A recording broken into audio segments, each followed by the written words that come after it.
on peut se lancer donc. On peut se lancer, mais oser et être différent.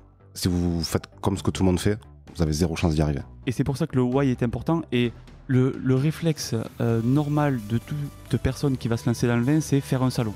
Mais aujourd'hui, faire un salon, s'il n'est pas préparé, si on ne connaît personne ne vient vous voir. Donc travailler l'amont, donc c'est ça. Les gens nous ont repérés sur les réseaux sociaux, dans la presse, avec du mailing. Le jour où il y a un salon, tout le monde vient vous voir.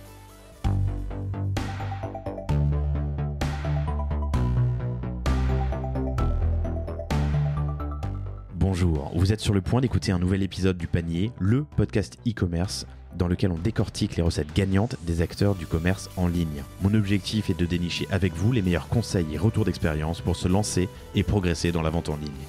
Acquisition, parcours client, outils, plantage, réussite, apprentissage, on abordera ici tous les sujets sans tabou. Je suis Laurent Kretz, cofondateur de Cosa Vostra, agence de conseil tech et créative. Avec la meilleure équipe du monde en conception, créa, dev et contenu, j'accompagne des boîtes de toute taille dans leur stratégie digitale. Contactez-moi sur lepanier@cosavostra.com, sur LinkedIn ou sur notre site cosavostra.com. Bonne écoute.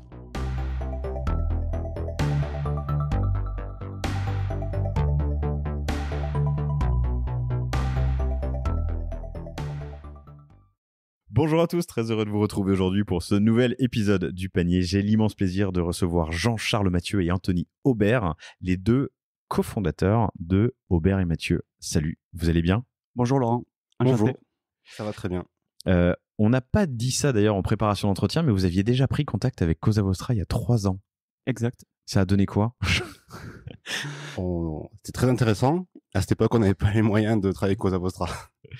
En tout cas, tu as repris contact, Anthony, avec moi un peu plus tard, lors d'un road trip aux États-Unis, en me disant que j'avais alimenté tes pensées, en tout cas, ou nourri tes pensées pendant ce road trip. C'est ça, ce qui est intéressant avec les podcasts, avec ton podcast, Laurent, c'est que parfois, en étant entrepreneur, on vit un petit peu dans sa bulle, et entendre les histoires d'autres entrepreneurs, c'est enrichissant. Ça fait du bien. Ouais, c'est ce que vous me dites souvent, chers auditrices, chers auditeurs sur LinkedIn. Surtout, n'hésitez pas à prendre contact. Je suis très heureux d'avoir vos feedbacks. Aubert et Mathieu, qu'est-ce que c'est ? Aubert et Mathieu, c'est l'histoire de deux copains. Donc moi-même, Anthony Aubert et Jean-Charles Mathieu, lassés de leur vie professionnelle passée, et qui avaient envie de faire quelque chose de nouveau, donner un nouveau souffle à leur carrière, à leur projet. Et l'idée, c'était de faire du vin, revenir à nos sources. Donc nous, on est originaire de Carcassonne, dans le sud de la France. Ça ne s'entend pas du tout. Merci. Donc l'idée, c'est de revenir à la maison et faire du vin, mais si je peux dire, à notre sauce. Notre sauce, elle est moderne et engagée. Donc moderne, la façon dont on produit. Nous, on est négociant, on n'est pas vigneron, on n'a pas de vigne, on n'a pas de cave. Donc, on a vraiment externalisé cette partie. Donc, l'idée, c'est de travailler avec 25 vignerons qui produisent du vin pour nous selon un cahier des charges. Et ensuite, nous, on intervient. Donc, on les suit, on est accompagné par un laboratoire œnologique et on intervient lors des phases d'assemblage et de conditionnement. Et ensuite, on va vendre le vin. Donc, c'est comme ça qu'on travaille. On s'est spécialisé sur les terroirs d'altitude. On a beaucoup travaillé sur les profils de vin pour des choses très digestes, faciles à boire sur le fruit. On a voulu se démarquer avec des packaging qui sortent vraiment de l'ordinaire en France, donc clients à l'étranger disent eye-catching, vraiment qui attire vraiment l'œil. Une stratégie digitale forte, vraiment. Aujourd'hui, il faut vivre avec le digital. Le milieu du vin, c'est quand même quelque chose de très traditionnel. Donc, il fallait vraiment se démarquer. On utilise très fortement les réseaux sociaux, par exemple. On y reviendra plus tard. Et ensuite, le côté engagé pour nous qui était important, il repose sur 4 piliers. Le premier, c'est l'empreinte carbone. Donc, on fait notre bilan tous les ans et depuis nos débuts. Et on a une empreinte carbone neutre. Donc, on compense nos émissions en participant au financement d'associations qui vont planter des arbres. Ensuite, tous nos packagings sont éco-responsables. Donc, par exemple, c'est des bouteilles allégées. Tout ce qui est issu de la filière bois, ils appellent ça FSC, la norme FSC. Les encres sur les étiquettes sont non nocives pour l'environnement.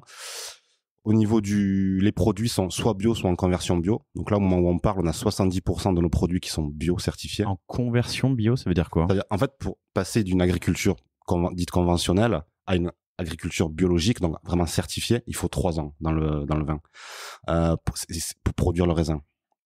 Donc voilà. L'idée, c'est d'aller tendre sur du 80-90% de bio. On n'ira pas à 100% et on l'assume parce qu'il y a des marchés, des segments il n'y a pas besoin d'être bio et les gens ne demandent pas de bio. Voilà.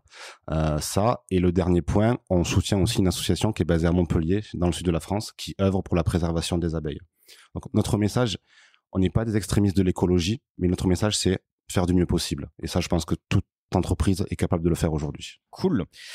Négociant en vin après une carrière. Alors pour toi, Jean-Charles, dans la finance, et pour toi, Anthony, dans la distribution de vin. Vous lancez il y a 3 ans Aubert et Mathieu, 8000 bouteilles en 2021, 150 000 en 2019, pardon.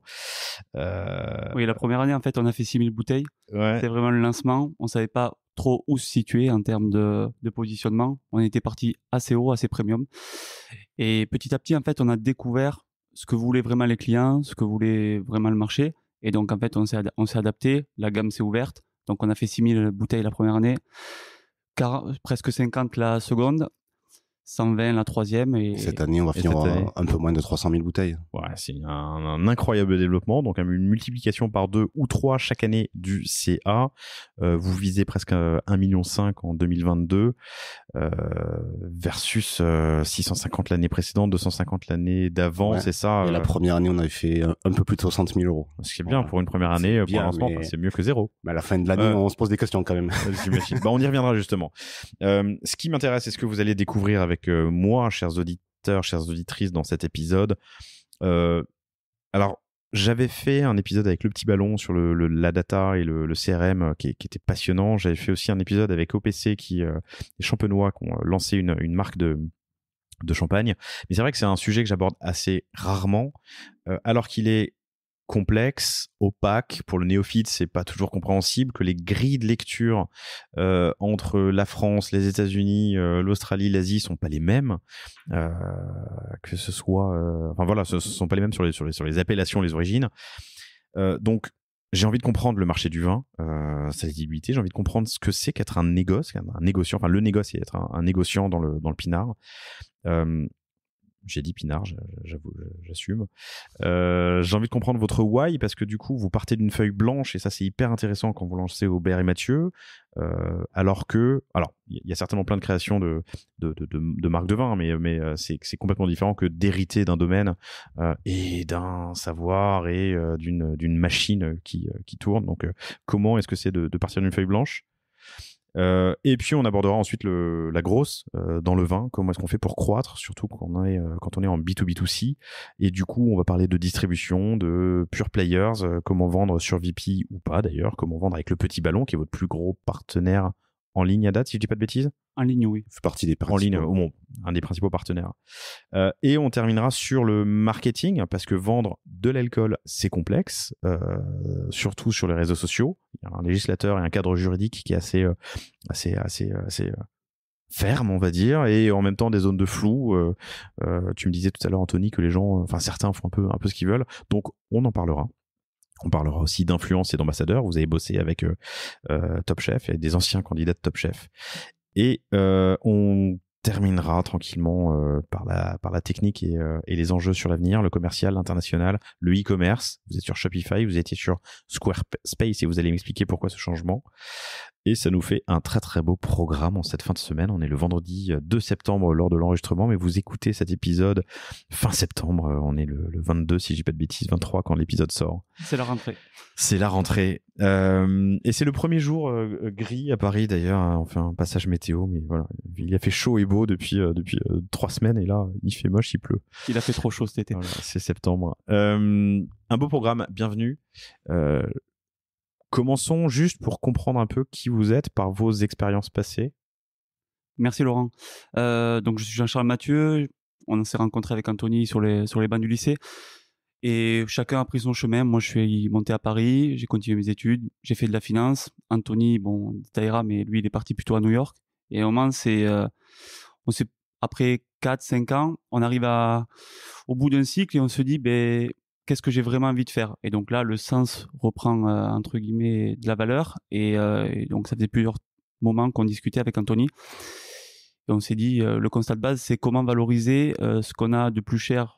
Donc, c'est notre terroir et se différencier. Parce qu'aujourd'hui, quand vous arrivez dans un rayon de supermarché, devant le rayon des vins pour se différencier, c'est assez compliqué. Donc voilà le constat de base. Donc c'est une réorientation totale, un changement de direction, de la finance à, entre guillemets, le monde du commerce et le monde du vin. Voilà un peu sur qui je suis. Je vais laisser Anthony se présenter. Ouais, toi tu étais dans le négoce déjà. Oui. Alors pour ma part, après les études, donc je suis parti aux États-Unis, à New York, vinifier. Donc je suis allé travailler pour un vigneron. Donc c'est là-bas que j'ai vraiment appris à faire du vin. Suite à ça, je suis parti en Asie, où j'ai passé 4 années en Thaïlande, où je travaillais pour un distributeur de vin et de boissons. Suite à ça, je suis rentré en France 2 mois pour chercher du travail en France. Et puis ça s'est fait comme ça, sans vraiment chercher. J'ai eu une proposition pour repartir aux États-Unis, à New York, travailler pour une grande maison de champagne. Bon, ça se refuse pas trop, ça fait de belles lignes sur le CV, si je peux dire, travailler pour des maisons prestigieuses. Donc j'ai fait un peu plus de 2 ans là-bas, aux États-Unis, à New York, où je m'occupais de vendre du vin sur la ville et sur l'état de New York. Et un peu comme Jean-Charles vient de le dire, il y a eu un constat au bout on avait 26-27 ans à cette période, où l'envie de revenir à nos sources était quand même forte, et on avait déjà vu pas mal de choses dans nos boulots. Moi, j'avais bossé sur 3 continents, Jean-Charles aussi. L'envie de revenir et de faire des choses. Donc, c'est vraiment ça qui nous a motivés. Donc après, en fait, on se rencontre à un moment à Paris. Anthony me dit, voilà, j'ai envie de me lancer. La force qu'on a, c'est qu'on est complémentaires, en fait. Donc Anthony avait une connaissance et une expertise dans son domaine qui était le vin. Et moi, j'avais entre guillemets, une expertise sur tout ce qui était gestion, finance. Et alors, pourquoi le vin? On s'est dit, parce qu'en fait, le vin, c'est un produit avec lequel on a grandi par rapport à notre terroir. Nous deux, on est tous les deux carcassonnais. On a grandi là-bas. On a commencé à se connaître là-bas, à faire notre première fête, à déguster là-bas. Donc, en fait, il y avait un attachement particulier à notre terroir. Et en fait, l'image qu'avait le monde, bon, les Parisiens mais un peu du Languedoc, nous, on avait envie de changer ça. Donc ça, c'était le constat de base. Le constat de base, on s'est dit, on veut faire du vin. Et maintenant, il va falloir se différencier.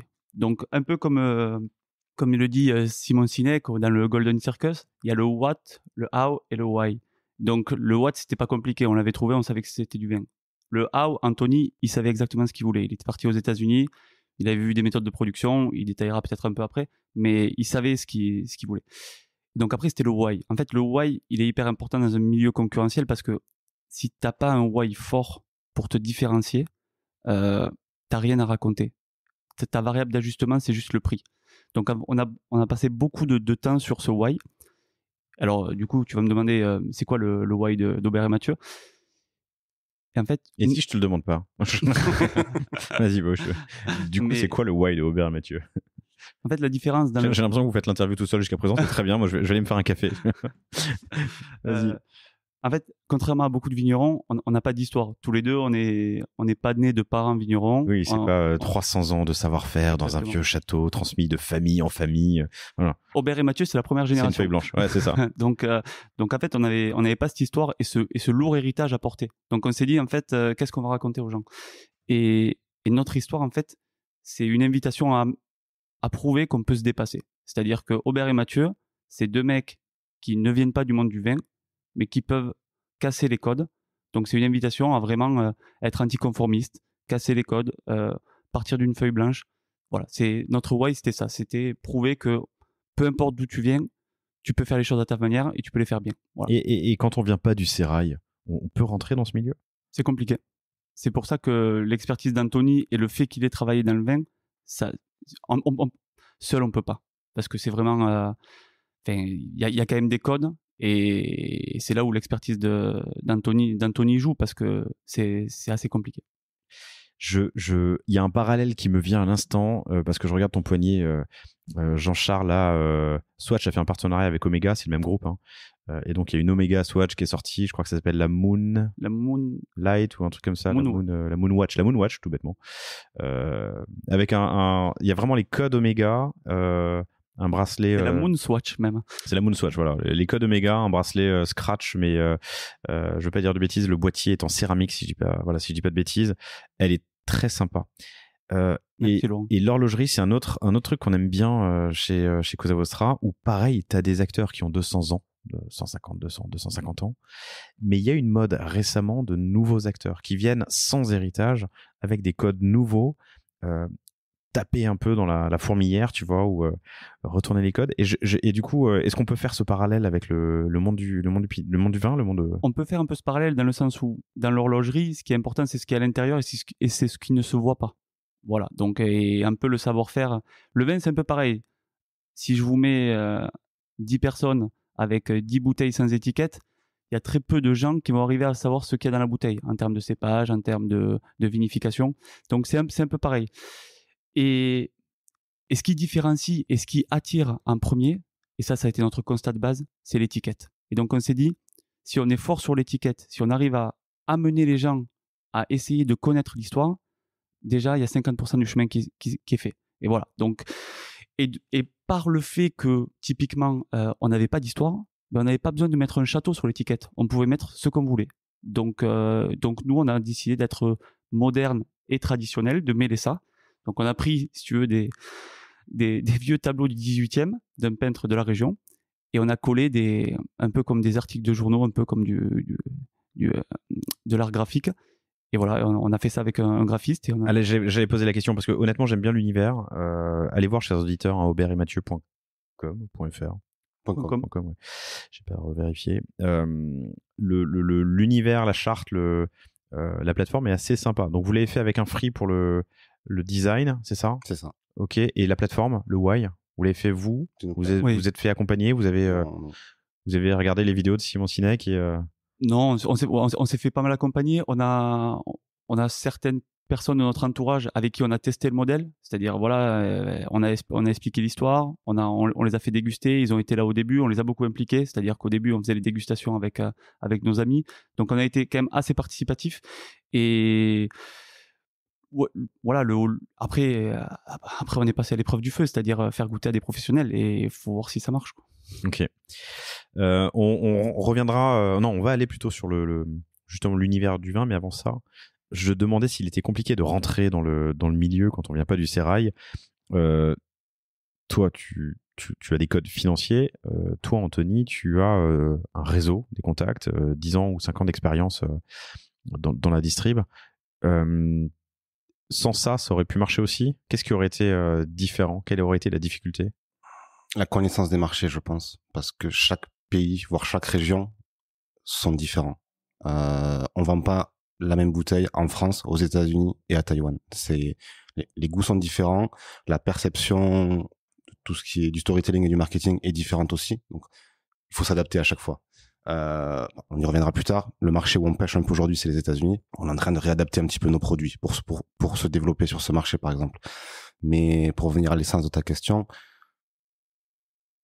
j'ai envie de dire que on peut y arriver n'importe où si on apporte quelque chose de nouveau. Mais c'est bien d'avoir quand même des connaissances, de pas se lancer dans le vide non plus.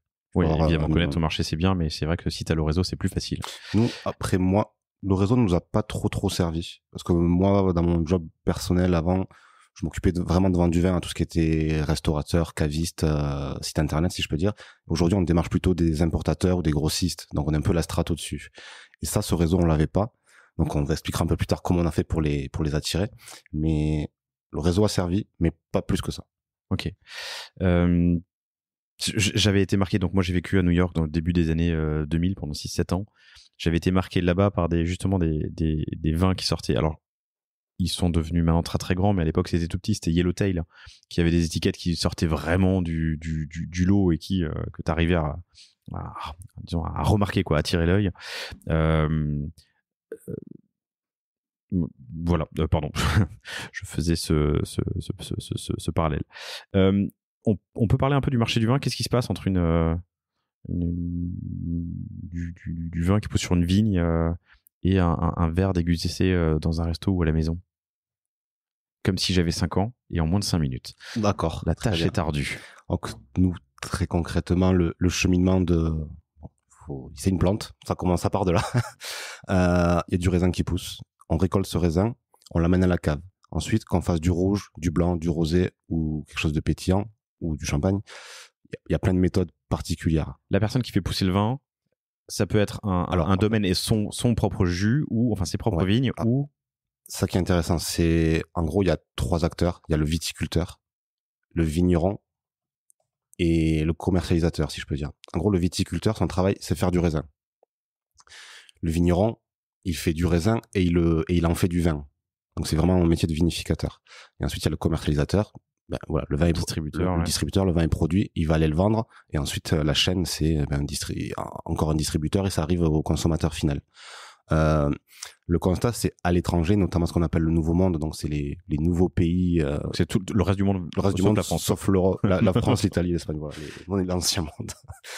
Eux, ce qu'ils font, c'est qu'il y a vraiment un acteur pour chaque point important. Donc, par exemple, je prends l'exemple de la Californie. Il y a une personne qui va faire du raisin, une personne qui va en faire du vin et une personne qui va aller le vendre. Voilà. En France, un vigneron, il fait tout. Et le marché est ultra éclaté. J'ai pas le chiffre, mais on est peut-être à 200 000 producteurs de vin aujourd'hui en France. 200 000 viticulteurs. Vignerons. Enfin, Vignerons.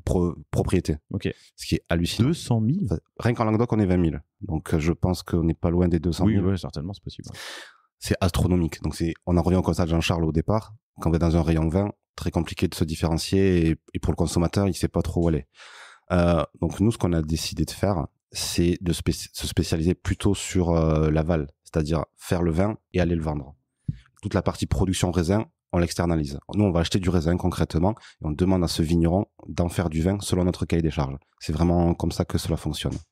Voilà. Et donc lui, il met pas son nom, pas son étiquette. Lui, son nom n'apparaît nulle part. Ouais. Pourquoi ? Parce que souvent, on mélange plusieurs jus. Par exemple, on va produire du grenache à un endroit. Souvent, c'est dans le Roussillon, parce qu'ils font des super grenaches. Et on va mélanger avec de la Syrah qui vient du Minervois ou de Vers-Montpellier dans les terrasses du Larzac. Donc, il n'y a pas de sens qui est le nom du vigneron. Et surtout, souvent, ils font du vin aussi pour eux, ces vignerons avec qui on travaille. Et on donne vraiment notre identité, c'est vraiment notre on a des cuves dédiées chez eux, en fait. Voilà. Quel est leur intérêt ? Vendre leur vin. Parce qu'il y a tellement de monde aujourd'hui sur le marché que c'est difficile à vendre le vin. Et surtout de le valoriser.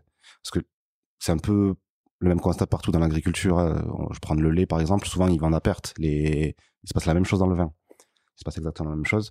Et nous, ce qu'on offre, c'est qu'on va vers eux, on leur achète ce vin. Et souvent, on leur achète beaucoup, environ 30% plus élevé que le cours du produit. Ok. L'idée, c'est aussi notre message, on n'est pas là pour écraser les gens, c'est pas du tout notre modèle, on n'est pas un géant de l'agroalimentaire, on veut que tout le monde s'y retrouve. C'est ça l'idée. Voilà. Ok. Comment tu écris Alors, il y a des travaux, normalement, vous ne les entendez pas, chers auditeurs, chères auditrices, mais ça devrait pas, j'espère, durer. Comment tu écris un cahier des charges ? Un cahier des charges, alors, la première étape, c'est définir le type de vin qu'on a envie de faire. Donc ça, comment ça se passe ? Donc c'est mon expérience personnelle. Puis on achète 15 bouteilles de ce qui se passe sur le marché, sur un type de vin précis, par exemple une appellation ou un cépage. On goûte ensemble, on goûte avec les amis, on voit ce qu'il en ressort. Ok. Et de là, on est accompagné par un laboratoire œnologique, donc un œnologue qui nous suit. Et concrètement, voilà, c'est une feuille blanche avec choisir ce type de vigne sur ce type de sol, récolter à cette date, faire tel type de travaux sur la vigne, faire tel type de travail en cave, utiliser tel type de levure ou ne pas utiliser de levure, faire fermenter à cette température. On contrôle vraiment tous les paramètres. Mais c'est vivant, un jus. C'est exactement. Donc au moment où tu écris le cahier des charges, comment est-ce que tu sais que ce qui va être produit on est en contrôle permanent. Okay. Nous, aujourd'hui, on a quelqu'un, si je peux dire un peu, on a notre labo œno qui nous suit et on a quelqu'un un peu œnologue freelance pour nous qui nous accompagne et qui passe tous les jours voir nos vignerons et essayer de voir comment ça se passe. Ok. Et on adapte tout le temps. Par exemple, la date des vendanges, elle n'est pas définie. On goûte, on fait des analyses. Et quand on voit que le raisin est à maturité optimale, là, on y va. Avec tout cet enjeu de trouver les bonnes ressources pour aller faire les vendanges au bon moment. C'est ça, exactement. Une année un peu difficile d'ailleurs. Cette année, c'est pas mal. Enfin, moi, j'ai des copains qui ont des vignes et qui me disaient... C'est l'année dernière qui a été très très compliquée. La récolte 2021, il y a eu partout, sur tout le territoire français, on a eu de la grêle, on a eu du gel. Je crois qu'on a perdu 50% de la récolte en France l'année dernière. Là, ce qu'on disait, c'est que c'était la main-d'œuvre qui manquait. Parce que avec la crise en Ukraine et puis en pays de l'Est, tu trouves moins de monde. C'est ça. Il y a de moins en moins de monde pour aller récolter manuellement le raisin. Il y a d'autres alternatives qui sont la machine à vendanger, qui est souvent décriée, qui est une très bonne alternative. Parce que récolter à la main, ça coûte très cher. C'est très bon pour les grands vins, si je peux dire, vraiment sur le segment assez premium. Pour les vins de tous les jours, qui représente 95% du marché, la machine à vendanger fait très bien le travail. Donc des viticulteurs, des vignerons et des distributeurs, qui sont les trois principaux acteurs, ça varie en fonction des zones géographiques. C'est un marché aussi un peu opaque, la lisibilité, la compréhension, l'origine des vins, que les appellations, c'est pas évident. Je me souviens, je veux pas dire de bêtises, mais aux États-Unis, je vais acheter un Syrah, quand en France, je vais acheter un Languedoc, et encore, je veux pas dire de conneries. C'est très compliqué. En fait, ce système d'appellation, il fonctionne en France ou en Europe. En fait, on a le même système d'appellation d'AOP en France, en Espagne ou en Italie. Et par exemple, dans le Languedoc, je pense qu'il y a 25 appellations d'origine protégée. Je suis incapable de vous les citer, les 25, alors qu'on habite sur place. Ok. Ça marche localement. Les gens aiment bien boire ce qui est local. Et ça, voilà, ça marche en France, un petit peu en Belgique, au Royaume-Uni, vraiment autour. Vous allez aux États-Unis ou en Chine, personne n'a jamais entendu parler de Corbière, Minervois ou autre. Les gens connaissent Bordeaux, Bourgogne. Et Champagne. Voilà, et Champagne, point final. Et puis ce nouveau monde, donc l'Amérique du Nord, l'Amérique du Sud et l'Australie, la Nouvelle-Zélande, eux, ils sont plus basés, leur développement, sur le cépage. Donc la Syrah, le Grenache, le Chardonnay, le Sauvignon Blanc. Donc les gens vont acheter un cépage avec un goût, alors que nous, on vend un terroir. C'est là où, comme je vous disais, on peut pas les vendre même si on vend le même produit, on est obligé de le repackager, de retravailler le storytelling suivant le pays où on le fait. Ok. Et il y a quelque chose à dire, c'est que par rapport à ce système de classification, c'est un peu un système pyramidal. En haut, il y a les appellations, donc une appellation par exemple Champagne. En bas, vous allez avoir une IGP, une indication géographiquement protégée. Donc c'est en général un peu moins contraignant parce qu'en fait, l'AOP vous oblige. Il y a un cahier des charges Voilà, à suivre. il y a un cahier des charges. Par exemple, typiquement, on parlait de machines à vendanger. Sur l'AOP Limoux, c'est interdit d'utiliser des machines à vendanger avec l'AOP Limoux. Donc, Limoux, c'est à côté de Carcassonne pour ceux qui sont intéressés. Et en dessous, en dernier, vous avez les vins de France. Donc là où il y a très peu de normes. Ok. Donc, typiquement, ce cahier des charges, en fonction où vous vous situez, ça va définir votre façon de produire.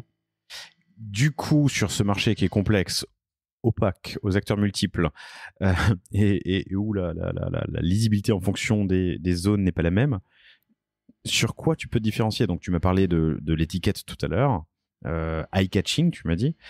Quels sont les autres... Le plus important, c'est le goût, le profil du vin. Oui, mais ça, tu le vois pas. Quand t'es devant 300 bouteilles chez Carrefour, pardon, excusez-moi, ou Franprix ou Monoprix, je sais pas, on va tous les citer, mais ça, tu le sais pas. Non, on ne le sait pas. Donc c'est l'étiquette, ce qui va attirer en premier. C'est vraiment, ça repose sur ça. C'est le passer dans un rayon, il faut attirer l'œil, c'est tout. C'est vraiment ça qui va faire le travail. Après, on fait le travail aussi un peu sur l'amont avec tout ce qui est réseaux sociaux, la façon dont on communique. On essaie d'être le plus visible possible. Et c'est pour ça que quand on parlait de why, d'arriver à se différencier, comprendre qui on est, ça se retranscrit dans l'étiquette. C'est-à-dire que ce mélange entre tradition, qu'en fait, tradition parce que le vin c'est un métier traditionnel, et modernité, notre façon de produire la bouteille avec des matériaux allégés et l'étiquette, en fait, ça amène le consommateur à aller vers nous. C'est-à-dire qu'on a créé un univers de marque. C'est-à-dire que la personne qui voit notre étiquette, il va peut-être pas se souvenir de notre nom, mais il va se dire cette étiquette, je l'ai déjà vue. Ouais, il mémorise un univers. C'est quand même compliqué quand tu as une fois de plus 300 bouteilles devant toi. Une étiquette face consommateur, ça fait quoi? 7 x 7, ça fait 50 cm². Dans 50 cm², de faire passer un maximum de ces messages. Pour quelqu'un qui ne vient pas chercher sa bouteille chez son caviste ou dans son supermarché, en sachant ce qu'il va chercher, c'est un enjeu. C'est un grand enjeu. Ouais. Et donc vous avez choisi, donc vous partez vous d'une feuille blanche quand vous décidez de vous lancer. On l'a dit tout à l'heure, il y a pas d'héritage, vous pouvez faire ce que vous voulez. Vous partez sur du négoce. On part sur du négoce parce qu'en fait, financièrement, on peut pas faire autrement. C'est-à-dire que aujourd'hui, acheter un domaine, planter des vignes, il y en a pour minimum 2-3 ans, le temps d'avoir sa première cuvée. Et en termes d'investissement, il est énorme. Il y a une blague dans le monde du vin, c'est est-ce que vous savez comment faire une petite fortune dans le monde du vin? Jouer au loto? Non, avec une grande fortune, oui, c'est un peu pareil. Avec une grande fortune, ouais, voilà, c'est ça. Voilà. Donc en fait, le ticket d'entrée est très élevé si vous voulez devenir vigneron, et très risqué aussi, parce qu'il y a tout l'aléa climatique à gérer. On prend l'exemple de l'année dernière quand il a grêlé et il a gelé. Il y a des gens en 1 heure, le travail d'une année peut être anéanti. Voilà. Nous, en étant négociant, on a cette flexibilité de pouvoir aller acheter du raisin un petit peu là où on veut. Ok, hyper intéressant.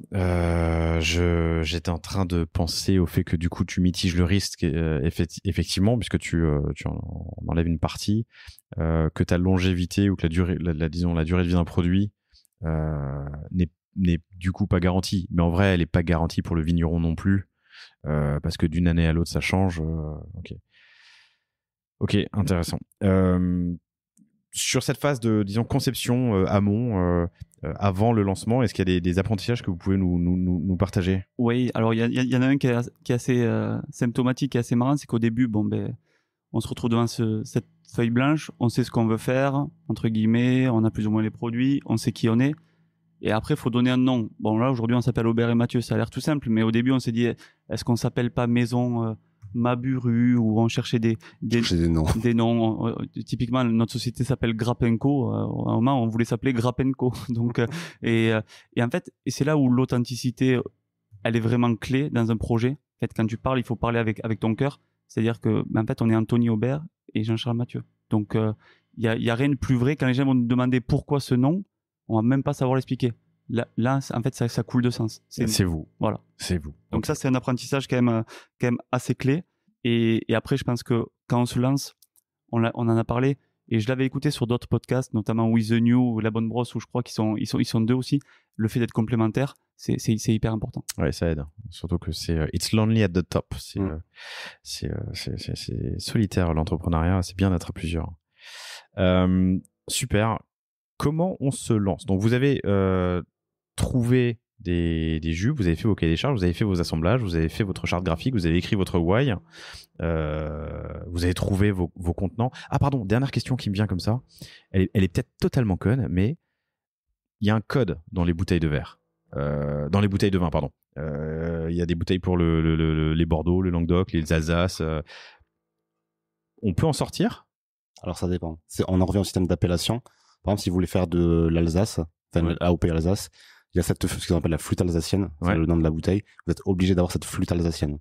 Par contre, vous êtes à Bordeaux, vous pouvez utiliser n'importe quel type de bouteille. Il y a pas, mais pourtant, ça dépend tout le monde fois, utilise la même. Presque. En gros, il y a deux modèles de bouteilles. Ce qu'on appelle la bordelaise, qui est toute droite, et la bourguignonne, qui est un petit peu plus arrondie. Ouais. En gros, c'est les deux formats les plus communs.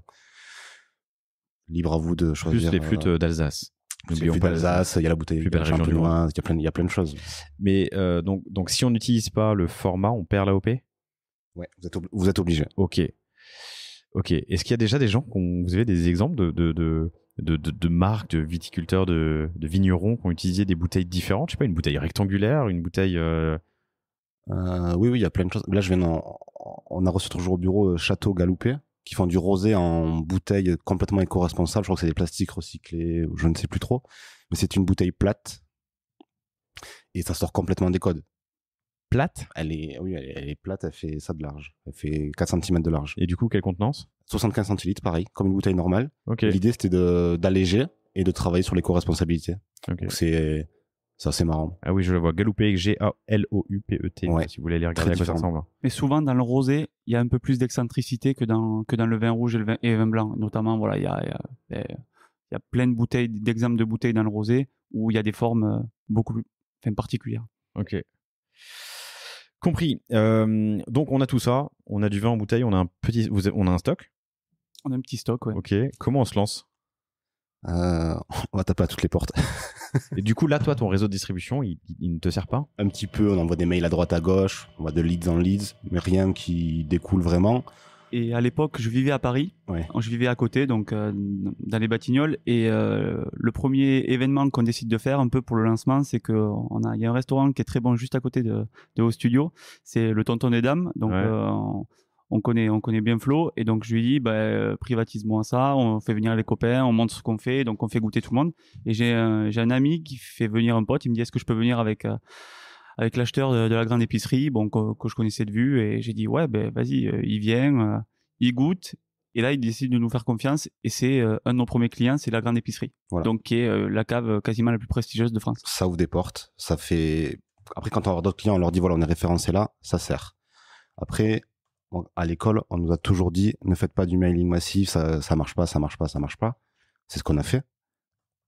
On a énormément de clients grâce à ça. Mais alors du mailing B2B ou B2C? B2B. Alors, on est vraiment, on va y venir plus tard, on est à 99,9% B2B. Ok. Aujourd'hui.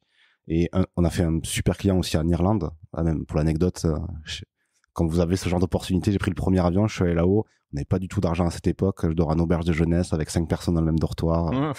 Et le client, enfin, il me dit, je te ramène à l'hôtel. J'y vais, non, c'est bon, je vais y aller à pied, j'ai envie de marcher. C'est vraiment les débuts. C'est des anecdotes qui nous font marrer aujourd'hui. Mais il faut les taper partout au début. Et être un petit peu audacieux et oser.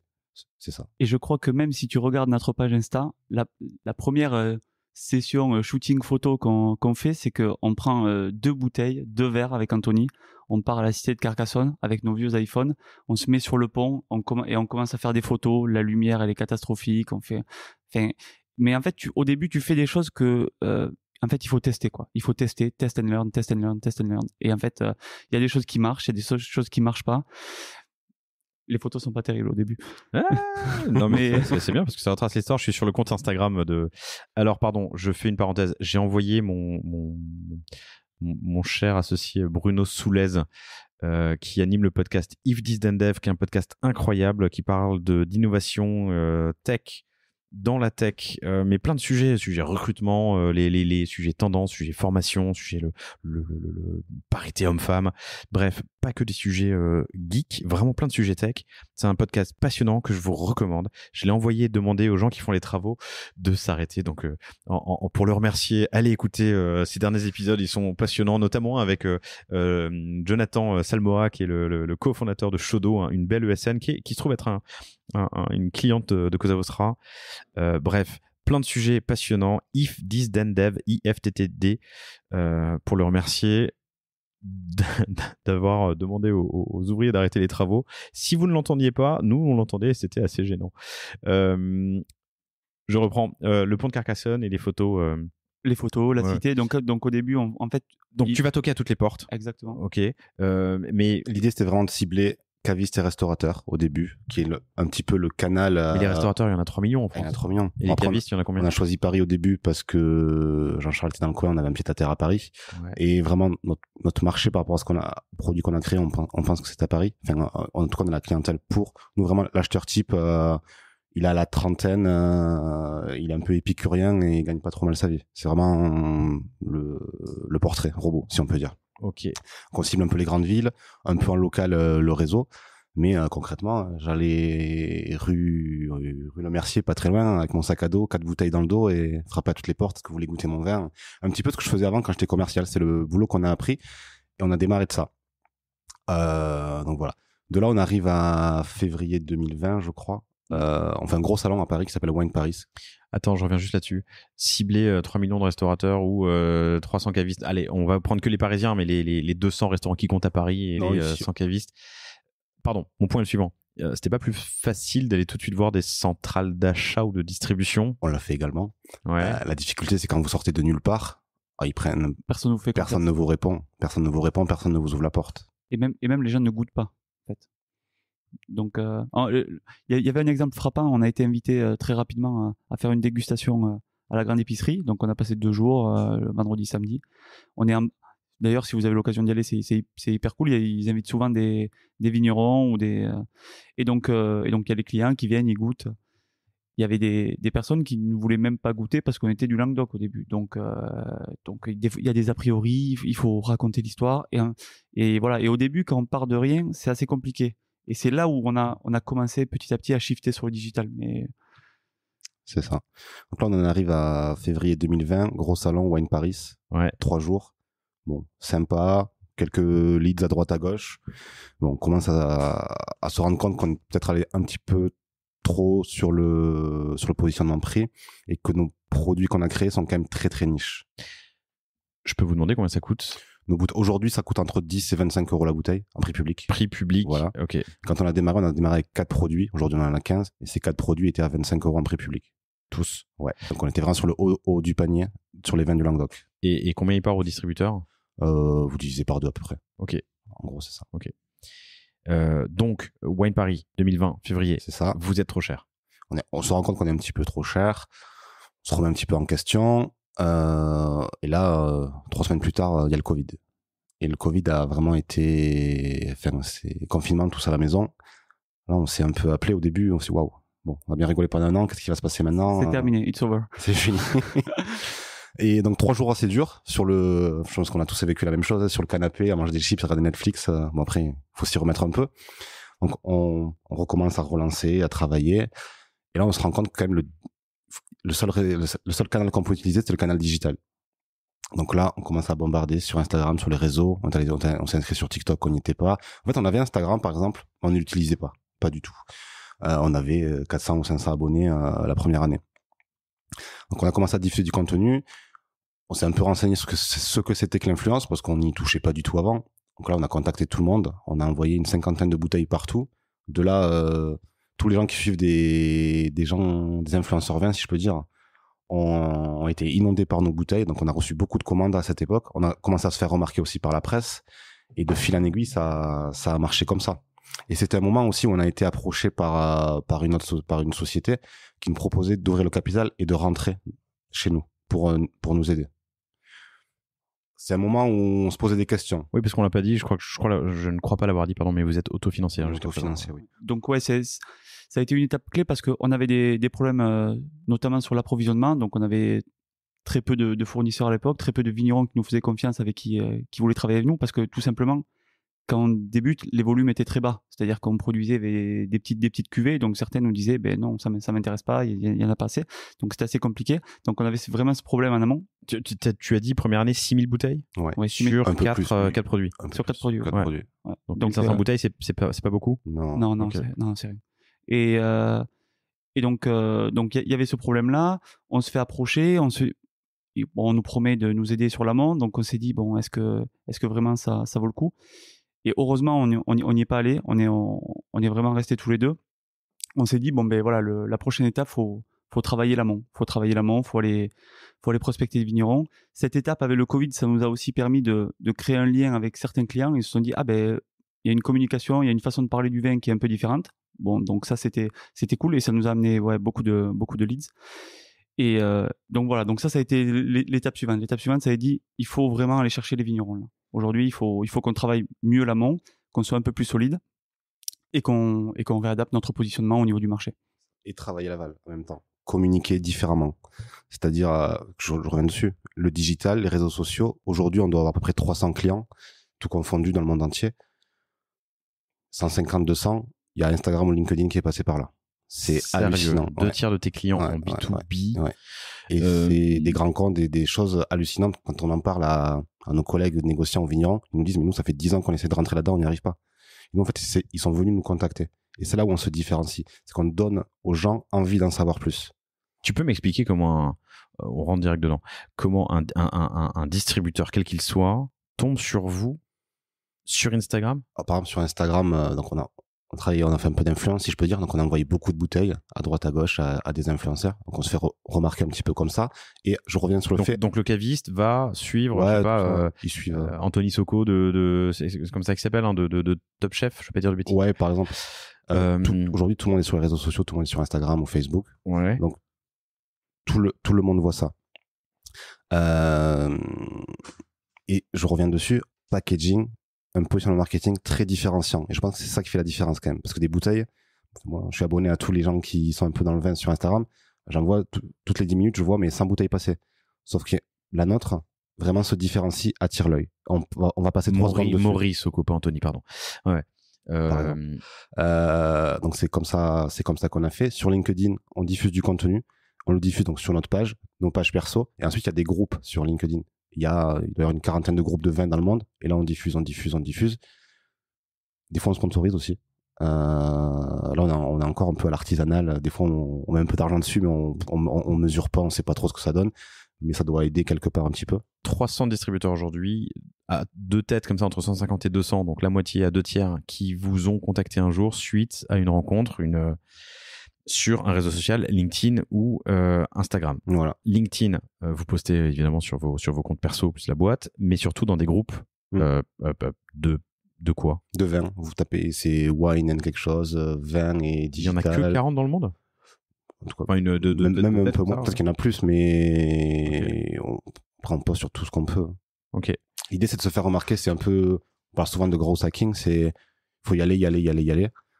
Et puis, on sort un peu du lot comme ça. Ok.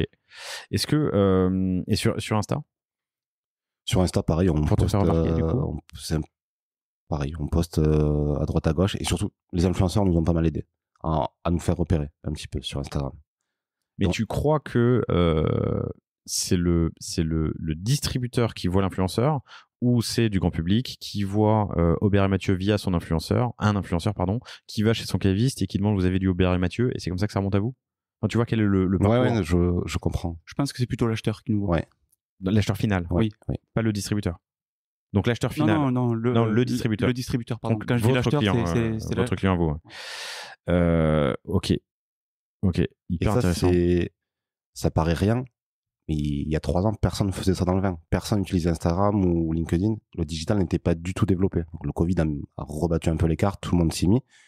Mais avant, nous, mais vraiment, on a un de nos principaux partenaires qui est la SAQ au Québec, qui est un monopole d'État, donc l'acheteur principal. Je crois qu'ils ont 250 magasins.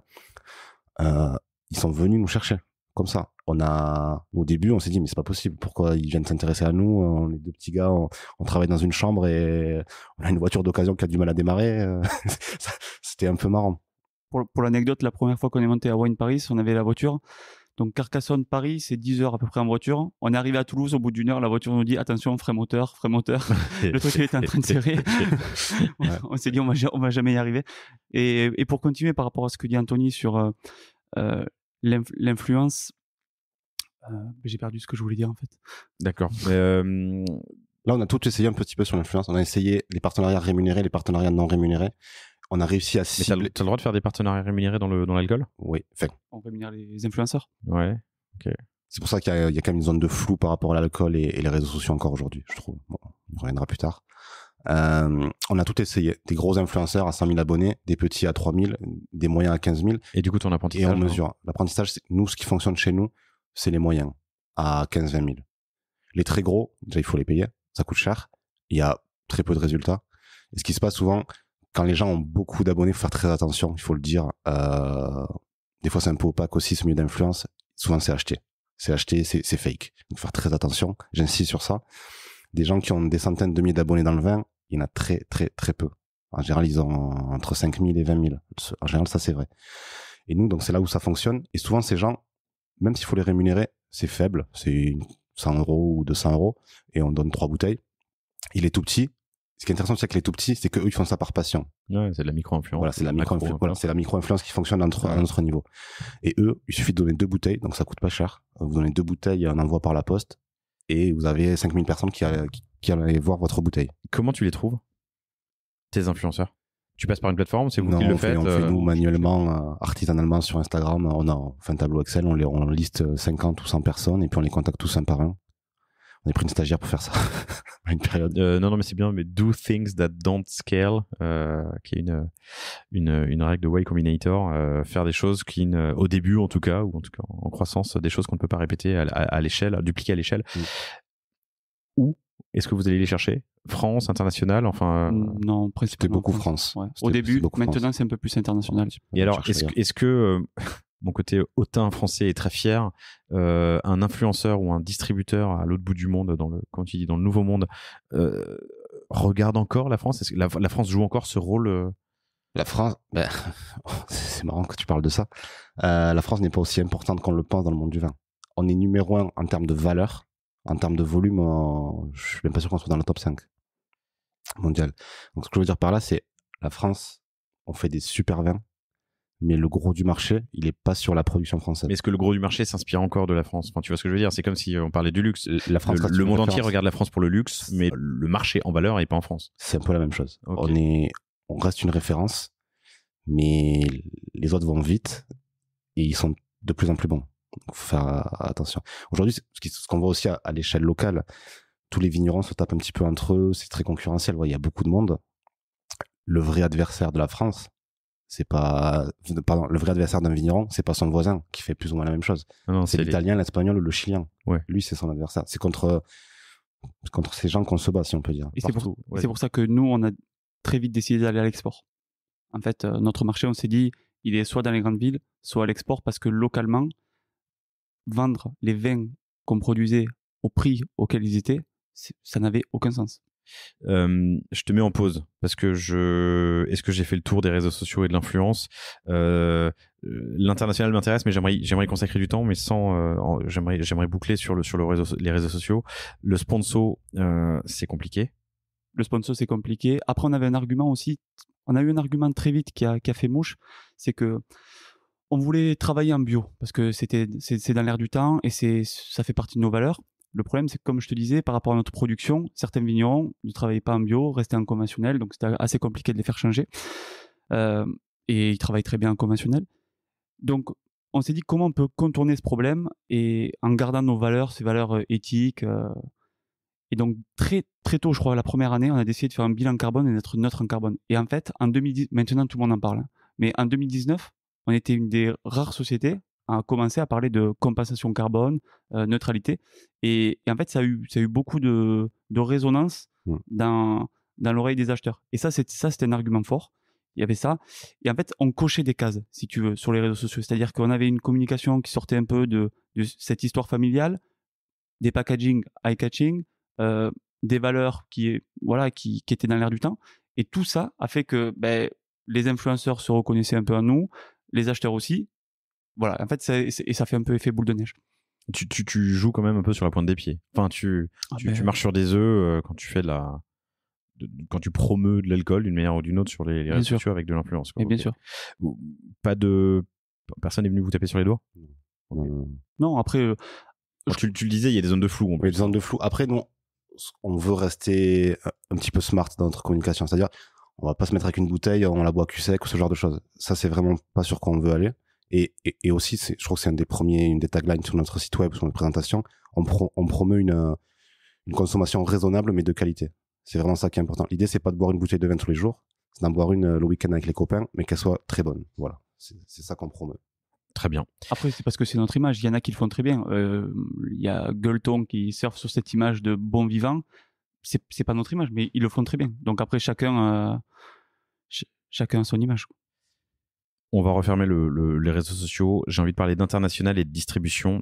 Commençons par l'international parce que tu y venais. Tu m'expliquais que pour les raisons qu'évoquait Anthony un peu plus tôt, c'est pour cela que vous avez choisi très rapidement d'aller à l'international. Oui. Et pour dresser le tableau avant de rentrer dans le détail, l'international, donc vous êtes dans 25 pays. 25 pays, ouais. 25 pays.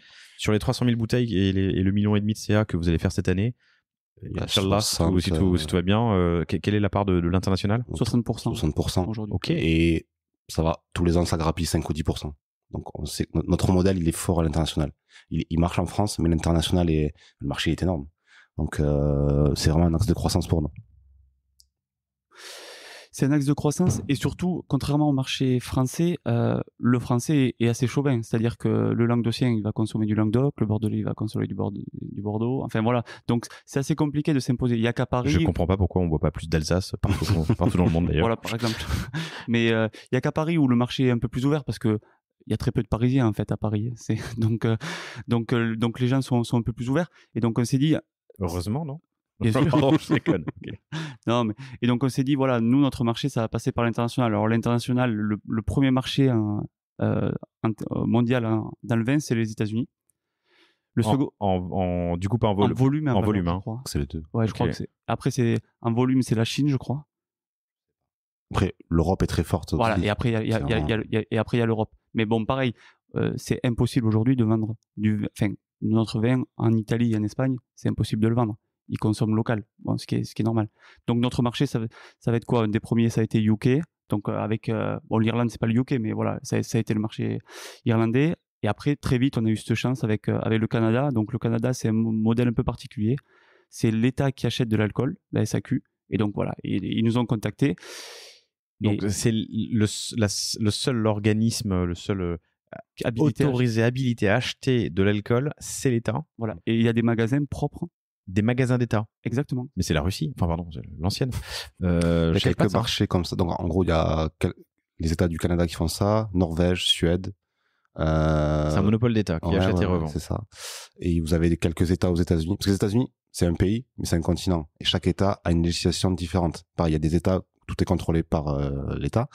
Et il y a des États qui sont plus libres, où vous allez faire ce que vous voulez comme la plupart du temps. Le Texas. De mémoire, dans l'État de New York, à New York, tu n'as pas le droit d'acheter, enfin de vendre quand tu es distributeur du vin le dimanche matin, je crois, entre 8h et midi. Il y a une histoire comme ça, parce que c'est censé être à la messe. Il y a plein de... C'est des lois, après. Il y a des chelous. Ok, donc pour revenir sur l'international, vous avez eu cette chance avec le Canada. Donc le Canada nous contacte, veut goûter les produits. Donc bon, parce que le Canada nous contacte. Mais, non, mais c'est un peu Bonjour, je suis le Canada. Coucou. Bonjour, je suis Jean-Charles. Donc la SAQ nous contacte, veut goûter les produits parce que justement, elle a vu ce travail d'influence et s'est dit bon ben voilà, c'est quelque chose que j'ai envie de goûter, voir si c'est entre guillemets aussi bon sur Instagram qu'en vrai. Et donc là, on passe un test qui s'avère concluant puisque Anthony part au Canada, il tourne un podcast avec Jerry l'aubergiste. Ça marche hyper bien et en fait les ventes décollent et voilà, et ça devient très vite notre plus gros marché. Parenthèse, parce que je sais que... Alors, j'ai fait quelques épisodes sur la food au sens large. Vous êtes certains, chers auditrices, chers auditeurs, à bien aimer le sujet. Donc, je connaissais pas le podcast. Jerry l'aubergiste, c'est ça, podcast canadien, food et alcool. Food et vin. Food et vin, bon, très bien. Voilà, une petite pub en passant. Donc, tu passes sur le podcast. Je passe sur le podcast. Voilà, les retombées sont... Je rentre en France. Notre agent là-haut qui nous représente au Québec me dit bon, c'est parti, la machine est enclenchée. Je crois que la première fois on avait livré 4000 bouteilles, tout est vendu en une semaine. Okay. Donc l'acheteur, la SAQ, bon, on clignote vert, il repasse une commande, ça refonctionne, une autre commande, ça refonctionne, et là on passe dans ce qu'ils appellent un approvisionnement permanent. Donc maintenant on a du vin tout le temps présent, et les volumes sont astronomiques. Donc ça fonctionne super bien. Mortel. Et quid des États-Unis? Les États-Unis, c'est comme l'a dit Anthony, c'est un marché hyper fragmenté parce que chaque État a sa législation. Et après, il y a la mentalité américaine, c'est-à-dire que on peut parler de vin, mais on parle pas mal de prix. On parle pas mal. La première question, c'est le premier acte, c'est pas on va goûter ton vin, c'est quel plan marketing tu nous proposes et combien tu vas investir chez nous pour vendre ton vin chez nous. Voilà, c'est la première question aux États-Unis. Une fois qu'on l'a compris, ça aide à avancer. Et ils ont une approche du vin qui est très différente de la nôtre. Nous, on est très traditionnel. On veut un beau verre, un beau bouchon. Il y a tout un cérémonial autour du vin dans nos pays ancien monde, comme on dit. Eux, ce qui marche à l'étranger, c'est les capsules à vis, par exemple, qui est très compliqué à vendre en France. Ils sont très ouverts sur la nouveauté. Eux, ils font des vins infusés au chocolat ou qui ont été élevés dans des anciennes barriques de whisky. Ils font des hard seltzer infusés au sauvignon blanc. Ils font plein de choses. Je sais pas, tout n'est pas bon, mais en tout cas, ils osent plein de choses. Non, mais le vin infusé au chocolat, c'est chelou quand même. Je crois que c'est l'hôtel qui a fait ça, avec Oreo. Tu me diras, je peux voir. À l'Oreo, exactement, c'était. À l'Oreo? Ouais. Oh, quel enfer. Non, mais sur le chocolat, je peux comprendre qu'il y ait des notes de... Bon, ouais. Donc, ils sont très ouverts. Donc, il faut aller jouer sur leur terrain. Voilà, nous, on fait des NFT, on mélange de la bière et du vin, on fait de la bière, on fait des choses nouvelles, on a des packaging différenciés, en fait. On vous vend du vin français avec une image américaine, si je peux dire. Ouais, alors juste en pratique, qui ont vous? Aujourd'hui, on est 4. Donc, il y a Anthony et moi. Mais vous avez un distributeur aux États-Unis ou aujourd'hui vous y allez physiquement? Vous avez ah oui, on fait des salons, un agent. Aujourd'hui, on est en Californie, sur Chicago et au Tennessee. Là, on a recruté. Donc aujourd'hui, dans la société, donc il y a Jean-Charles et moi-même, et on a 2 autres personnes. Donc on a une commerciale sur la France et on a une commerciale export. Elle, sa tâche principale, c'est de développer les États-Unis. Voilà. Donc là, elle part un mois et demi aux États-Unis, par exemple, aller voir tout le monde. En roadshow, avec un gros stock qui l'accompagne dans un container quelque part. C'est ça.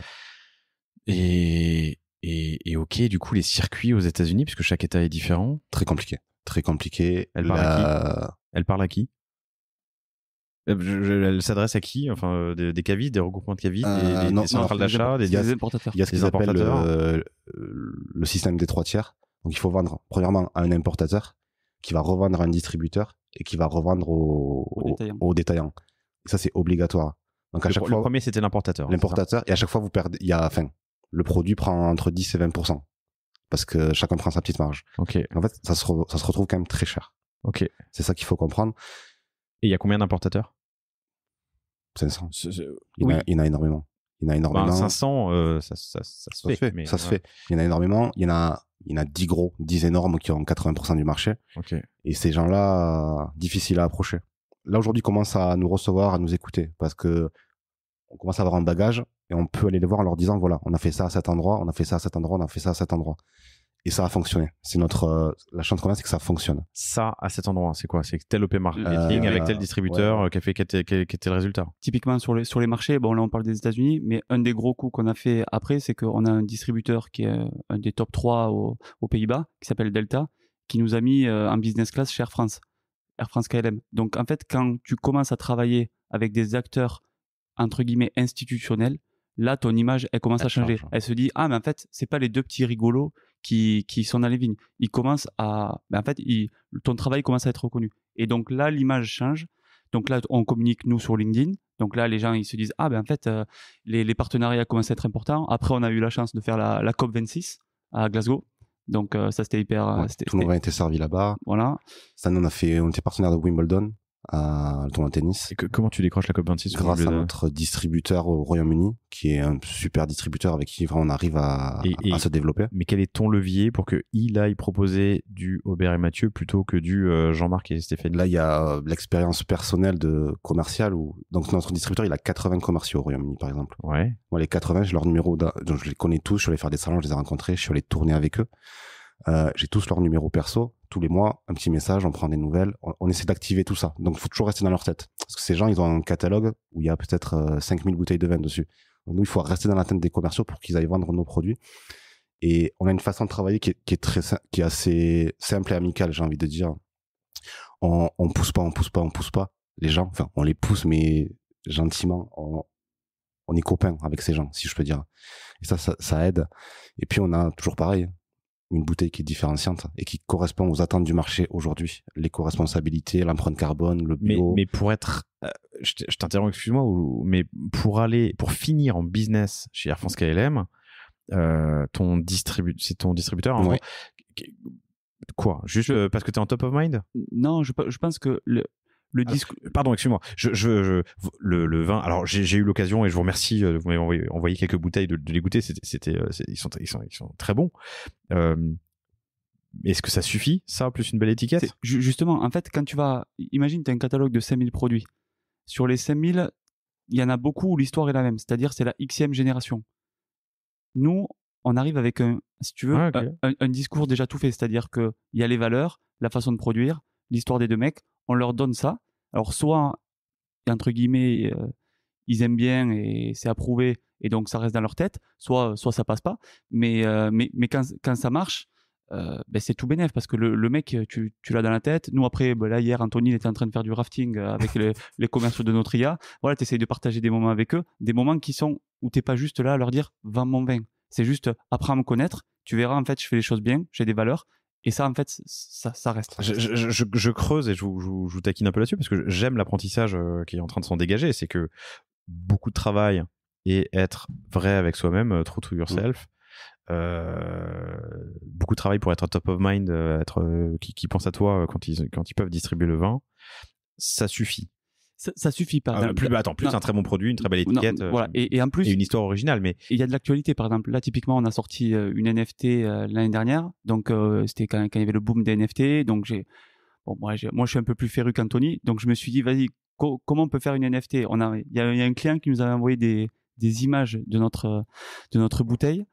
Et en fait, moi, je me suis dit, est-ce que je peux transformer cette image en NFT? Donc, je me suis renseigné. On est allé sur OpenSea et tout ça.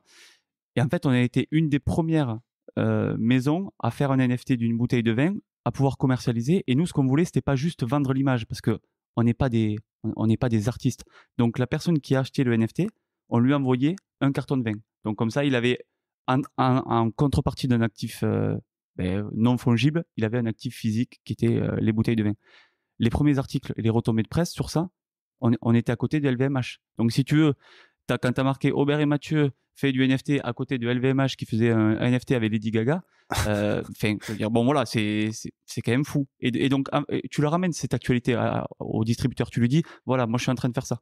Bon, j'arrête de tourner autour du pot. La question que j'ai qui est en tête depuis tout à l'heure, c'est et financièrement, le distributeur, il a une incentive, c'est-à-dire à aller te placer chez Wimbledon, à la COP 24, 26, 25. Sur une grosse compagnie aérienne, il y a un plan marketing autour, mais tout le monde s'y retrouve. Ok. Et je vais dire quelque chose. Aujourd'hui, on n'a pas les moyens Non. d'incentiver comme les grosses maisons. Ça, c'est clair et net. Bon. C'est-à-dire, c'est pour ça qu'on est obligé de faire des choses, entre guillemets, hors des sentiers battus, parce qu'on n'a pas ce pouvoir financier de se dire, ben, si tu me mets en avant, en fait, c'est des rétrocommissions qu'on appelle. C'est-à-dire, je te vends à X% de marge. Si tu me mets en avant et que tu arrives à ce chiffre, je te redonne ça de marge. Nous, on peut pas le faire parce que tout simplement, on est limité. Mais donc, vous cassez l'adage de si tu veux faire une petite fortune, il faut une grosse fortune. Ben, Il faut partir d'une grosse fortune. Alors, vous n'avez pas fait une fortune. Non, mais le développement est là. Si la croissance continue, Oui. est-ce que c'est tout ce que je vous souhaite? En fait, l'enseignement là, c'est surtout qu'on peut se lancer. Donc. On peut se lancer, mais oser et être différent. Si vous faites comme ce que tout le monde fait, vous avez zéro chance d'y arriver. Et c'est pour ça que le why est important. Et typiquement, au début, on disait, le réflexe normal de toute personne qui va se lancer dans le vin, c'est faire un salon.